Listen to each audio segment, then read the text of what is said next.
Les producteurs de lait dans les rues de Bruxelles, ils demandent une loi européenne sur le revenu équitable.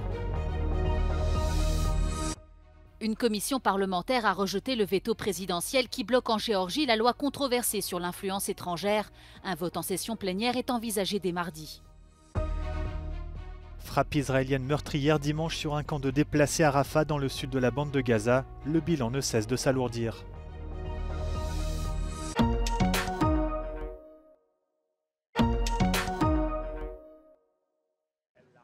Les producteurs laitiers se sont réunis ce lundi à Bruxelles pour réclamer un revenu équitable. Ils demandent avant tout un règlement européen interdisant la vente de lait à des prix qui ne couvrent pas les coûts de production. Comme l'a expliqué Kjartan Poulsen de l'European Milk Board, un litre de lait est vendu en moyenne à environ 40 cents en Europe, alors que les coûts de production s'élèvent à 50 cents.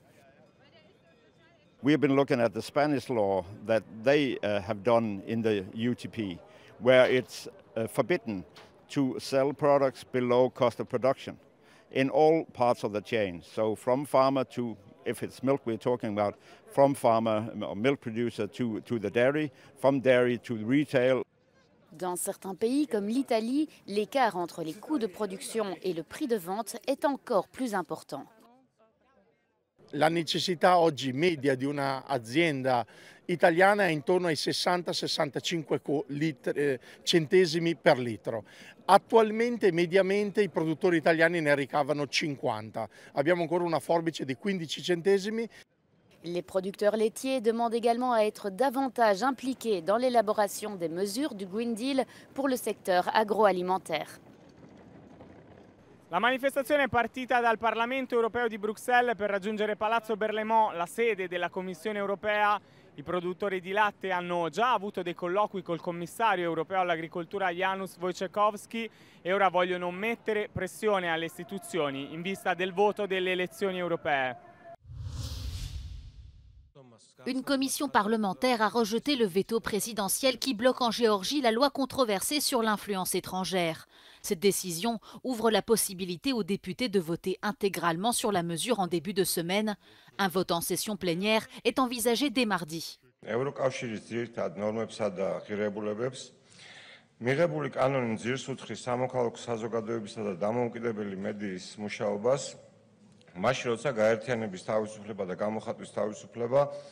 არის ფუნდამენტური უფლებები საქართველოს მიერ ასოცირების შეთანხმების ნაწილსა და ევროკავშირში გაწევრიანების ნებისმიერი გზის ფარგლებში. Le texte suscite depuis plusieurs semaines une vague de contestation massive. Une majorité de Géorgiens craignent que le dit projet de loi ne prive ce pays de 3,7 millions d'habitants de sa candidature à l'Union européenne et ne les ramène définitivement dans l'orbite russe. Beaucoup de manifestants affirment désormais se concentrer sur les élections parlementaires de l'automne prochain.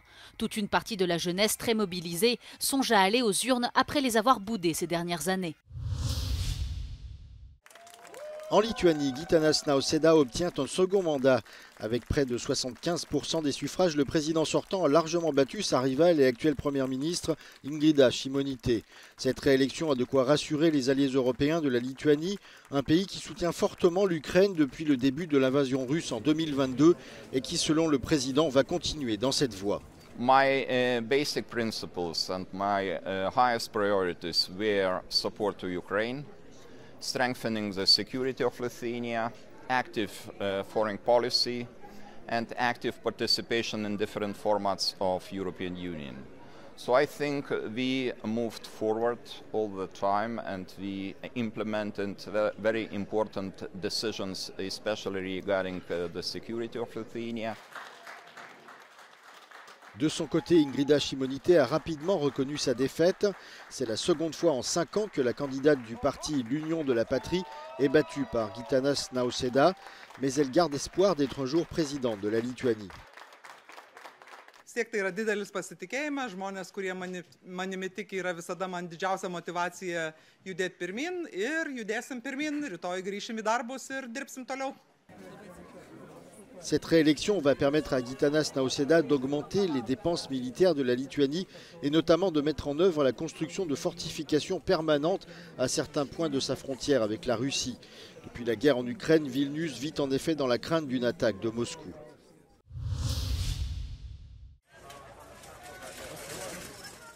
Une frappe aérienne israélienne sur un camp de déplacés dans la bande de Gaza a fait au moins 45 morts et près de 250 blessés selon le ministère de la Santé du Hamas. La frappe a eu lieu dimanche près de Rafah dans le sud de l'enclave. De nombreux enfants et femmes font partie des victimes selon l'UNRWA, l'Agence des Nations Unies pour les réfugiés palestiniens. Plusieurs pays comme la Jordanie, la Turquie et la France ont condamné cette attaque. L'armée israélienne dit avoir touché une installation du Hamas et tué 2 militants de haut rang de l'organisation islamiste. La frappe est intervenue 2 jours seulement après que la Cour internationale de justice de l'ONU a ordonné à Israël de mettre fin à son offensive à Rafah face à la situation humanitaire alarmante. Quelques heures avant cette attaque, le Hamas avait tiré des roquettes vers Israël depuis la bande de Gaza, déclenchant des sirènes de raids aériens jusqu'à Tel Aviv. Pour la première fois depuis des mois, aucune victime n'a été signalée.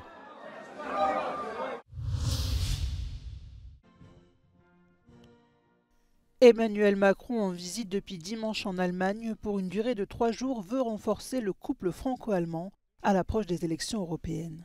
C'est la première visite d'État outre-Rhin d'un dirigeant français depuis 24 ans. Une visite pleine de symboles à l'heure où l'Europe fait face à des défis comme la montée des partis d'extrême droite et la guerre en Ukraine. En compagnie de son homologue allemand, le président Frank-Walter Steinmeier, le chef de l'État a donné un discours à l'occasion des 75 ans du Conseil de l'Europe. Il s'est ensuite rendu avec son épouse au mémorial de l'Holocauste à Berlin pour saluer la mémoire des 6 millions de Juifs assassinés par les nazis. Puis, dans la ville de Dresde, située dans l'est du pays, où il a adressé un discours à la jeunesse. Lors de cet événement, Emmanuel Macron a partagé une partie de baby-foot avec certains jeunes apprentis invités pour l'occasion. Il a également pris un bain de foule, échangé des poignées de main et des selfies. Le dernier jour de son voyage sera consacré à une rencontre bilatérale avec le chancelier allemand Olaf Scholz dans une maison d'hôte du gouvernement située à l'extérieur de Berlin.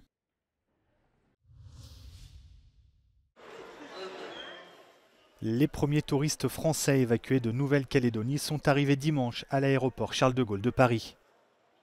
Ils étaient bloqués dans l'archipel français du Pacifique Sud depuis le début des émeutes qui ont fait 7 morts, dont 2 gendarmes. Des émeutes qui ont débuté après l'annonce d'une réforme du corps électoral contestée par les indépendantistes. L'Élysée a indiqué que l'état d'urgence en Nouvelle-Calédonie serait levé mardi matin. Près de 500 gendarmes mobiles vont être envoyés en renfort.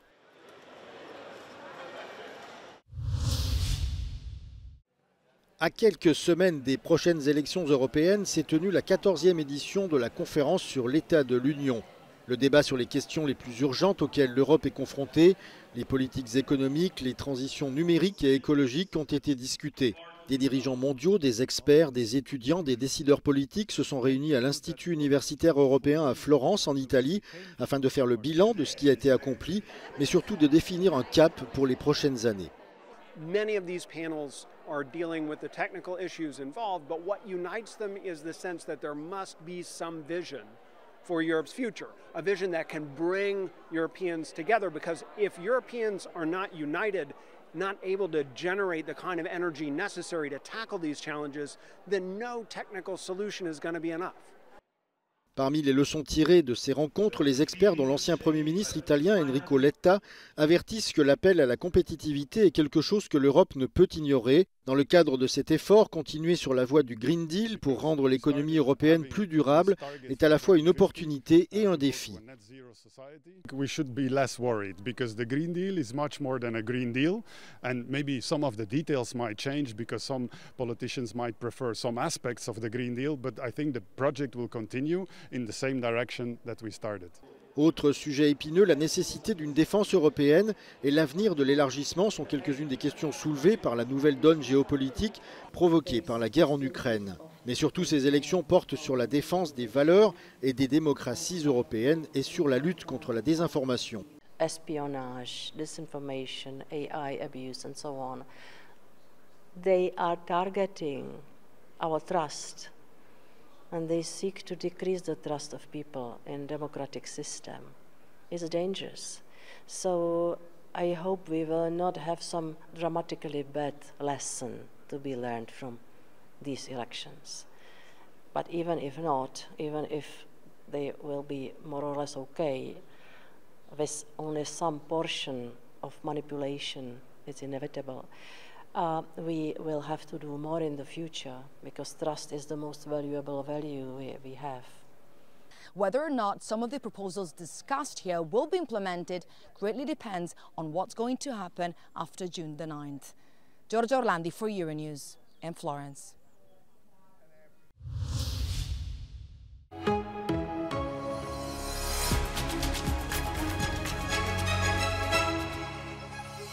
Guten Tag, mein Name ist Peter Bernscherer.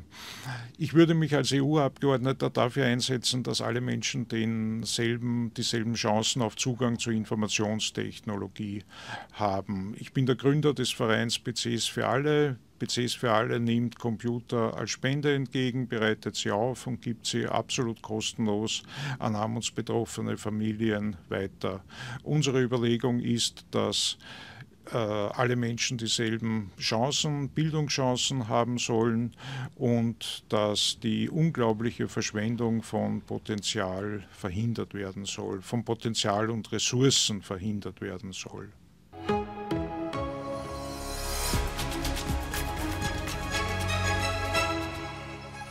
If I'm re-elected as a member of the European Parliament, I want to continue to deepen the social dimension of the Union and to fight for a union of equality. The digital and the climate transition must be socially just, they must be fair, and this means that the human capital must remain front and center of the European project.